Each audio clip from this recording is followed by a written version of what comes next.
Good morning, everybody. Hello, so great to be here with you all. I'm Debra Bartsch, and I am the author of Crow Spirit, and it is illustrated by Gail Avery and published, of course, by Clear Fork Publishing with Kelly Mettler Smith as our publisher. And I'd love to read Crow Spirit with you today and share this heartfelt story that I wrote and dedicated to my loving family.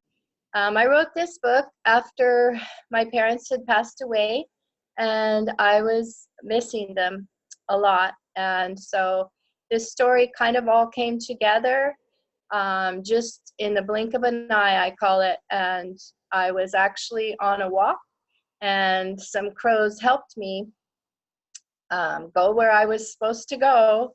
And I knew that there was so much more to crows, and just put it all together.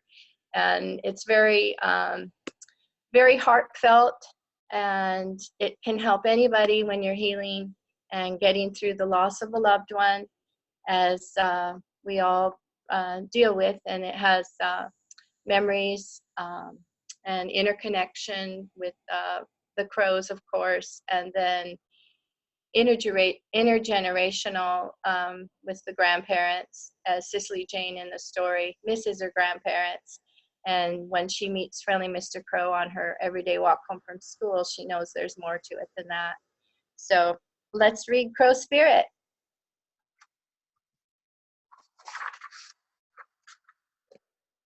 All right, look at those lovely end papers. That kind of gives you a little idea of what's to come. There's the dedication and the title page, Crow Spirit, written by Debra Bartsch, Gail Avery. Grandma always said crows are like a big family. They watch out for each other. Okay, let's see, just a moment. Sorry, I messed that up. Apologize. Let me start over on there. Grandma always said crows are like a big family. They watch out for their own. And today I felt like I was part of the family. I was walking home from school by myself for the first time, and I was a bit scared. I stood at the crosswalk, and there on the other side of the street was a crow. I saw him there just like he was waiting for me. I'm sure he nodded when the light changed, and then when I crossed, he walked along in front of me a bit, kind of strutting as he walked. You know how they go, his head cocking from side to side, opposite of his body. So I wasn't so scared anymore. I said, "Hello, Mr. Crow." And you know what he said? He said, "Caw, caw, back to me." When I got home, I was so proud of myself and amazed by that big old crow. I ran inside and told Mama all about it. I reminded her about what Gram used to say, about crows living together in big nests high up in the trees, all helping each other out. And Mama smiled. Do you see that nest? I don't see any eggs in there yet. Look at that lovely, tender picture right there of Cecily Jane and her mama. And they're remembering Grandma and Grandpa. Wish Grandma and Grandpa were still here. I sure miss them both. The mama said, "Come on, sugar. Let's go into the kitchen and make a snack. I'll tell you more about crows. And yes, I miss them too." Mama sliced some juicy peaches and blueberries and passed a snickerdoodle cookie, just like Gram used to make. Your grandma always had a special connection with those birds, Mama said.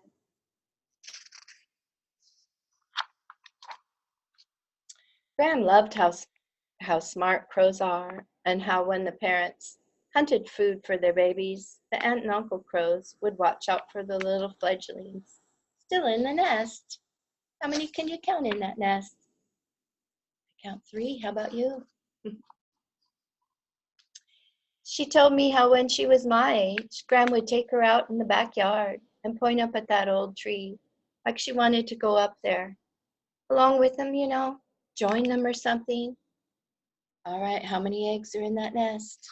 3 eggs. She talked to Grandpapa about it a lot.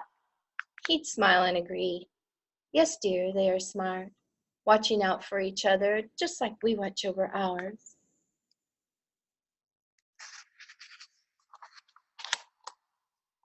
Mama talked about how she and Grandma and Grandpa would watch out for crows in the backyard, strutting and chatting together. It's just like when people get together and have a picnic.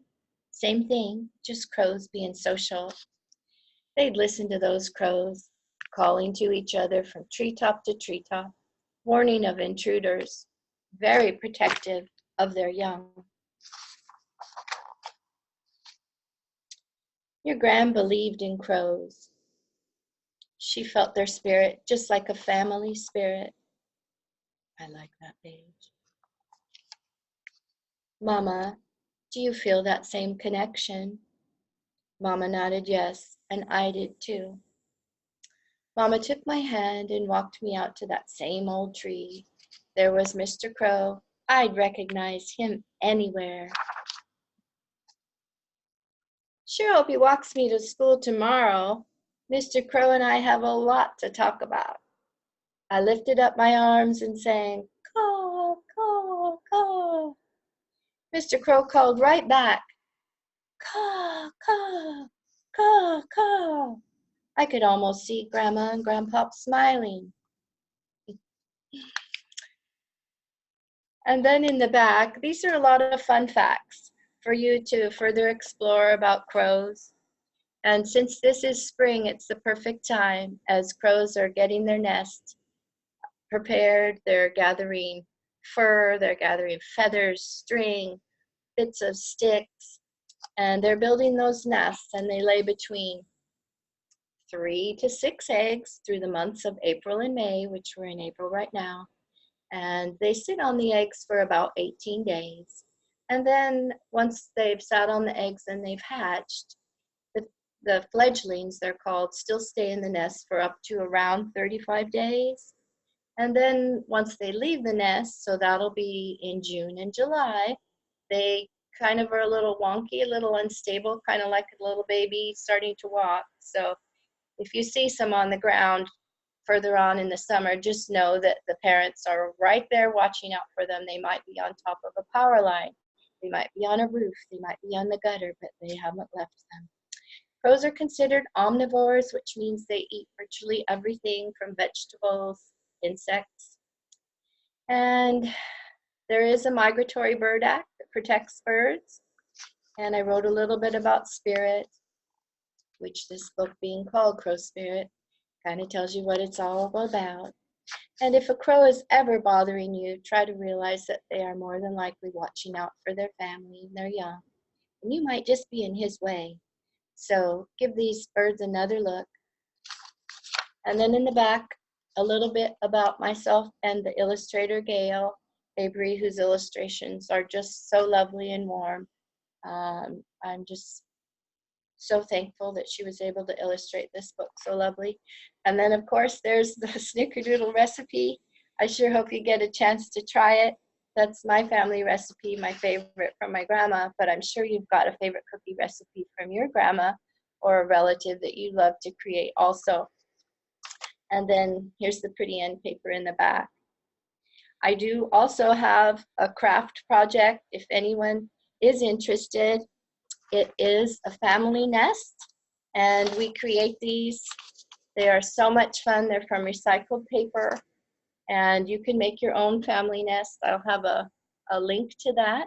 You can create whatever size works for your family. As we all know, families are different sizes, from 10 and more, or 5, or 2, and every family is special and unique. So I hope you get a chance to make your family nest. I also have a fun song for you to sing. It's an action hand in motion song, and I'll have the resource for you on the link also. It goes like this. You just get your little crow wings on, turn them around, lock those thumbs, and you start way up high or way down low. In the tree sits Mr. Crow. Is he watching out for me while he watches his family? Caw, caw, caw, sings Mr. Crow. Caw, caw, caw, I hear him so. Caw, caw, caw, sings Mr. Crow. And then you get your wings on. Caw, caw, caw. Thank you so much for reading with me today. Have a great day. Bye-bye.